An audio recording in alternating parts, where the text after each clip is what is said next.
Hello everyone. सो कैसे हैं आप लोग? आई होप आप सभी अच्छे होंगे।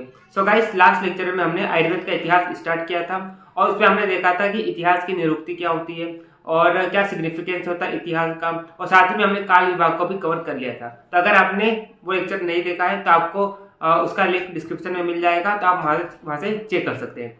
अब हम आज के इस लेक्चर में देखेंगे कि आयुर्वेद का अवतरण कैसे हुआ है और साथ में हम संहिता काल को भी कवर करेंगे। तो चलिए स्टार्ट करते, टाइम को ज़्यादा वेस्ट न करते हुए। तो चलिए, अगर हम संहिता काल की बात करें तो संहिता काल क्या होता है कि जो पीरियड था, कहाँ से लेकर भारद्वाज से लगाकर आचार्य वाग्भट तक का जो समय था, उसे हम क्या बोलते हैं? संहिता काल बोलते हैं। अब संहिता का मतलब क्या होता है? तो संहिता क्या होता है कि किसी पर्टिकुलर सब्जेक्ट के बारे में जिस बुक में क्या होता है डिटेल में लिखा जाता है, उसे हम क्या बोलते हैं? संहिता बोलते हैं। जैसे कि आयुर्वेदा के डिफरेंट डिफरेंट टॉपिक्स पर संहिताएं लिखी गई है। जैसे कि अगर हम बात करते हैं सर्जरी के बारे में, सुश्रुत में लिखा गया है, सुश्रुत संहिता में। अगर हम काय चिकित्सा की बात करें तो उसके बारे में चरक संहिता में डिटेल में लिखा गया है। अगर हम पीडियाट्रिक्स की बात करें, मतलब कौमार प्रत्य जो बाल चिकित्सा होती है, उसके बारे में किस में लिखा गया है? कश्यप संहिता में लिखा गया है। तो इस तरह से क्या होता है कि आयुर्वेद के डिफरेंट डिफरेंट टॉपिक्स पर कई सारे संहिताएं लिखी गई है। तो आज के इस लेक्चर में हम थोड़ा डिटेल में देखेंगे संहिता काल को, और साथ में हम आयुर्वेद का अवतरण कि चरक के अकॉर्डिंग कैसे आयुर्वेद का अवतरण हुआ है ना, धन्वंतरी ट्रेडिशन क्या होता है, फिर आत्रेय ट्रेडिशन क्या होता है। तो इस तरह से हम इस लेक्चर को कवर करेंगे। तो चलिए हम स्टार्ट करते हैं। तो देखिए आप, जैसे कि मैंने आपको बताया था संहिता काल क्या होता है, the period extend from the time of Sheikh Bharadwaj to the time of Acharya Vagbhata. मतलब भारद्वाज से लगाकर आचार्य वाग्भट तक का जो समय होता है उसे हम क्या बोलते हैं? संहिता काल बोलते हैं। इसका टाइम पीरियड कितना दिया गया है? 1500 BC से लगाकर 5th सेंचुरी एडी दिया गया है। संहिता का मतलब क्या होता है? जैसे कि मैंने आपको बताया कि किसी पर्टिकुलर सब्जेक्ट में डिटेल में लिखा जाता है, उसे हम क्या बोलते हैं? संहिता बोलते हैं। तो Samhita means the primary authentic text on a particular subject. संहिता जैसे कि बात करते हैं कि आयुर्वेद के डिफरेंट डिफरेंट टॉपिक्स पर संहिता लिखी गई है। जैसे बात करते हैं काय चिकित्सा के बारे में, चरक संहिता में, शल्य चिकित्सा जिसे हम सर्जरी बोलते हैं, सुश्रुत संहिता है ना, और कौमार प्रत्य पीडियाट्रिक्स जो कश्यप संहिता में लिखा गया है। उसके बाद अगर हम स्टेटस ऑफ आयुर्वेदा इन संहिता काल, अब देखो, अब जो संहिता काल है ना, वो आयुर्वेदा को इसने क्या किया था? काफी ज्यादा प्रमोट किया था। यहाँ पर कई सारे राजा थे, उन्होंने भी क्या किया था? आयुर्वेदा को काफी ज्यादा प्रमोट किया था। जैसे कि अगर मैं आपको एग्जांपल दूं तो अभय नाम के किंग थे, जिन्होंने जीवक को कहाँ पर भेजा था? तक्षशिला यूनिवर्सिटी भेजा था आयुर्वेद को लर्न करने के लिए। तो इस तरह से इस पीरियड में क्या होता है कि राजाओं ने भी काफी ज्यादा मतलब प्रमोट किया था आयुर्वेदा को। इसके अलावा जो संहिता काल होता है, इसे हम क्या बोलते हैं? Golden period of Ashtanga Ayurveda. मतलब अष्टांग आयुर्वेद का इसे हम क्या बोलते हैं? गोल्डन पीरियड भी बोलते हैं। और यहाँ पर क्या होता है कि आयुर्वेदा को काफी ज्यादा मतलब क्या होता है? प्रमोशन मिला था, और यहाँ पर आयुर्वेदा जो है काफी ज्यादा पॉपुलर हुआ था। किसमें? संहिता काल में, है ना। इसलिए आपको देखने को मिलेगा कि संहिता काल से बहुत सारी संहिताएं आई है, चरक संहिता, सुश्रुत संहिता, है ना, कश्यप संहिता, भैल संहिता, हरित वगैरह। तो हम सारी चीजें डिटेल में देखेंगे नेक्स्ट आने वाले लेक्चर में संहिताओं के बारे में। तो देख सकते हैं आप संहिता काल में क्या स्टेटस रहा था आयुर्वेदा का। The perfect development of Ayurveda was seen during Samhita काल। मतलब परफेक्ट डेवलपमेंट आयुर्वेदा का संहिता काल में हुआ था। जैसे कि मैंने आपको बताया था कि अष्टांग आयुर्वेद काफी ज्यादा यहाँ पर पॉपुलर हुआ था, और ये जो संहिता काल होता है इसे हम गोल्डन पीरियड बोलते हैं। किसको? अष्टांग आयुर्वेदा को। देख सकते हैं आप, it is the golden period of Ashtanga Ayurveda. All the Samhita deals with the Ashtanga Ayurveda, है ना। अब देखो, जितने भी अष्टांग आयुर्वेदा है, इनके अलग अलग टॉपिक पर क्या हो गई है? संहिताएं लिखी गई है। जैसे कि हमने बात करी थी कि चिकित्सा के बारे में, काय चिकित्सा के बारे में चरक में लिखा गया है। सर्जरी की अगर बात करेंगे तो सुश्रुत संहिता में लिखा गया है। पीडियाट्रिक्स की अगर आप बात करोगे तो उसको भी कश्यप संहिता में लिखा गया है। तो इस तरह से 8 अंग जो थे आयुर्वेद के, उनके सब के बारे में डिटेल में अलग अलग संहिताओं में लिखा गया है। ठीक, उसके बाद ड्यूरिंग संहिता पीरियड किंग ने भी क्या किया था? इंकरेज किया था। जैसे कि मैंने आपको एग्जांपल बताया था कि जो जीवक थे उनको इंकरेज किया था किसने? अभय ने। और उनको कहाँ पर भेजा था? तक्षशिला यूनिवर्सिटी को उनको भेजा था आयुर्वेदा को लर्न करने के लिए। उसके बाद हम बात करते हैं different different tradition of Ayurveda, मतलब आयुर्वेद का अवतरण की बात करते हैं। सबसे पहला ट्रेडिशन होता है वो है आत्रेय ट्रेडिशन। ठीक है, आत्रेय ट्रेडिशन में सबसे ज्यादा जो पॉपुलर हुई थी वो क्या थी? काय चिकित्सा। आप देख सकते हैं Atreya tradition of Ayurveda is popular as Kaya Chikitsa tradition. मतलब जो आत्रेय ट्रेडिशन है इसे हम काय चिकित्सा ट्रेडिशन भी बोल सकते हैं। काय चिकित्सा मतलब क्या होता है? General medicine. मतलब इस समय जनरल मेडिसिन या काय चिकित्सा काफी ज्यादा फेमस हुआ था। ठीक, हाँ। अगर हम आत्रेय ट्रेडिशन में, तो अगर हम चरक संहिता के अकॉर्डिंग बात करें कि कैसे आयुर्वेद का अवतरण हुआ था, तो सबसे पहले ब्रह्मा जी ने क्या किया था? आयुर्वेद का स्मरण किया था। फिर यही ज्ञान उन्होंने किसको दिया था?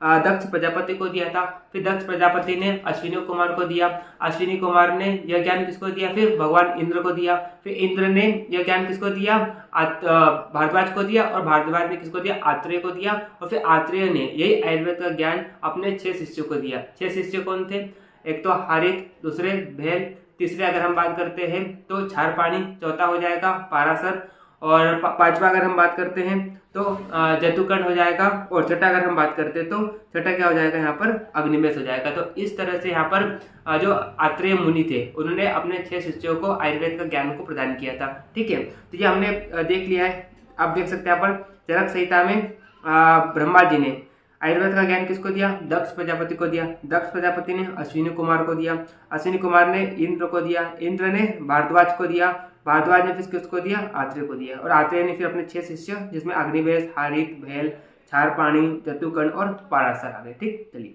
तो यहाँ पर देखो ये शिष्य इतनी ज्यादा इंपॉर्टेंट नहीं है, लेकिन फिर भी आपको दिमाग में रखना है कि जो आत्रेय ट्रेडिशन है, मतलब चरक संहिता है के अकॉर्डिंग आयुर्वेद के अवतरण में कौन कौन से शिष्य थे और कौन से शिष्य नहीं थे। ठीक, चलिए उसके बाद हम बात करते हैं इन भाव प्रकाश या अष्टांग संग्रह के अकॉर्डिंग देखें तो इसमें क्या होता है कि ब्रह्मा जी ने आयुर्वेद का ज्ञान किसको दिया, प्रजापति को दिया, है ना। फिर प्रजापति ने किसको दिया, अश्विनी कुमार को दिया, अश्विनी कुमार ने किसको दिया, इंद्र को दिया, और फिर यहाँ पर इंद्र ने डायरेक्ट ज्ञान किसको दे दिया था, पुनर्वासु आत्रेय को दिया। फिर आत्रेय ने अपने 5 शिष्यों को दिया। तो यहाँ पर 5 शिष्य में कौन से हो जाएंगे, जो चरक संहिता में 6 शिष्य थे उसमें से आप भेल को हटा दो तो बाकी जो 5 शिष्य थे उनको इन्होंने ज्ञान दिया था इसके अकॉर्डिंग, किसके अकॉर्डिंग, भाव प्रकाश और अष्टांग संग्रह के अकॉर्डिंग। तो आप देख सकते हैं यहाँ पर ब्रह्मा जी ने दक्ष प्रजापति को, दक्ष प्रजापति ने अश्विनी कुमार, अश्विनी कुमार ने इंद्र को दिया, इंद्र ने पुनर्वासु आत्रेय, और आत्रेय ने फिर यहाँ पर किसको दिया, 5 शिष्य को दिया। शिष्य में हो जाएगा अग्निवेश, हारित, छारपाणी, जतुकर्ण और पाराशर। यहाँ पर भेल नहीं है, यहाँ पर भेल नहीं है, भेल नहीं है। ठीक, चलिए अब देखो ये अग्निवेश संहिता से ही क्या हुआ, चरक संहिता का फॉर्मेशन हुआ है, तो ये भी आपको याद रखना। ठीक है, चलिए अब हम बात करते हैं Dhanvantari tradition sorry Dhanvantari tradition के अकॉर्डिंग बात करें तो ब्रह्मा ने किसको दिया, दक्ष प्रजापति को दिया। दक्ष प्रजापति ने ज्ञान आयुर्वेद का किसको दिया, अश्विनी कुमार को दिया। अश्विनी कुमार ने किसको दिया, यहाँ पर अश्विनी कुमारों ने यह ज्ञान किसको दे दिया, इंद्र को दिया, और इंद्र ने यह ज्ञान किसको दिया, धन्वंतरी को दिया।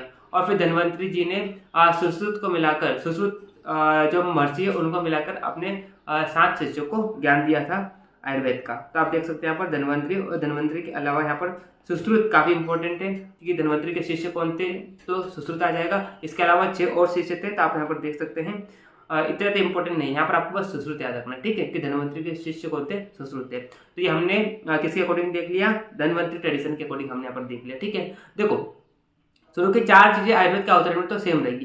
क्या, ब्रह्मा जी ने किसको दिया, प्रजापति को दिया। ठीक है, प्रजापति ने यह ज्ञान किसको दिया, दक्ष प्रजापति ने यह ज्ञान किसको दिया, अश्विनी कुमार को दिया। अश्विनी कुमार ने यह ज्ञान किसको दिया, भगवान इंद्र को दिया। ठीक है, फिर अगर हम चरक संहिता की बात करें तो वहां पर क्या हो जाएगा, भारद्वाज, भारद्वाज के बाद आत्रेय, और आत्रेय ने यह ज्ञान किसको दिया, आपने 6 शिष्यों को दिया।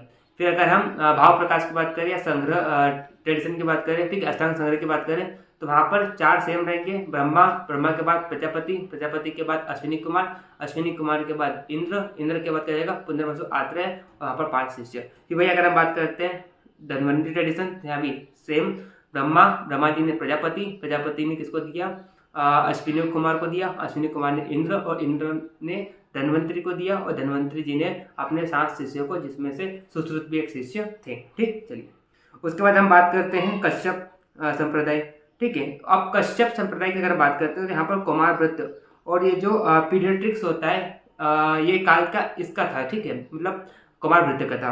उसके बाद अगर हम यहाँ पे आयुर्वेद के अवतरण की बात करें तो ब्रह्मा जी ने किसको दिया, सेम वही दक्ष प्रजापति ने अश्विनी कुमार ने फिर ये ज्ञान किसको दे दिया था, इंद्र को दिया, और फिर इंद्र ने किसको दिया, कश्यप को दिया। ठीक, चलिए तो इस तरह से हमने यहाँ पर आयुर्वेद अवतरण को कंप्लीट कर लिया है।